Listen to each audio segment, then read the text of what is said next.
வணக்கம். சன் நியூஸின் 3 மணி செய்திகளை வழங்குவதற்காக நான் ஷமீனா. செய்திகளை விரிவாக பார்ப்பதற்கு முன்பாக முதலில் தலைப்புச் செய்திகளை பார்க்கலாம்.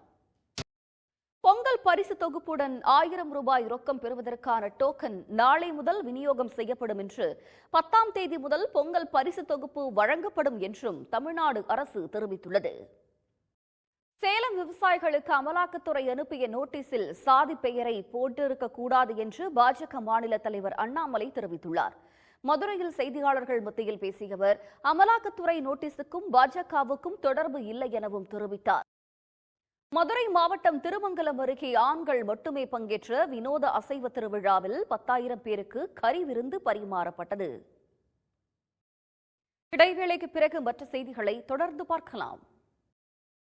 அரபிக்கடலில் லைபீரிய நாட்டின் சரக்கு கப்பலை கடத்திய சோமாலியா கடற்கொள்ளையர்களை விரட்டியடித்து கப்பலை இந்திய கடற்படை கமாண்டோக்கள் மீட்டிருக்கிறார்கள். INS சென்னை போர்க்கப்பல் உதவியுடன் வணிக கப்பல் கடத்தல் முயற்சியை முறியடித்தது எப்படி? நியூசிலாந்து நாடாளுமன்றத்தில் அந்நாட்டின் மாவோரி பழங்குடியினத்தைச் சேர்ந்த இளம்பெண் MP பாரம்பரிய பாடலுடன் ஆற்றிய உரை உலகம் முழுவதும் கவனத்தை ஈர்த்திருக்கிறது.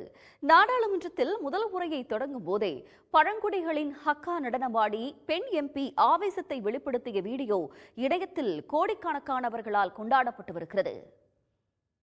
இனி உலகம் முழுவதும் நடந்த நிகழ்வுகளை துல்லியமாகவும் துரிதமாகவும் வழங்கும் விறுவிறு செய்திகள். 3 மணி செய்திகளில் தொடர்வது சிறிய இடைவேளை.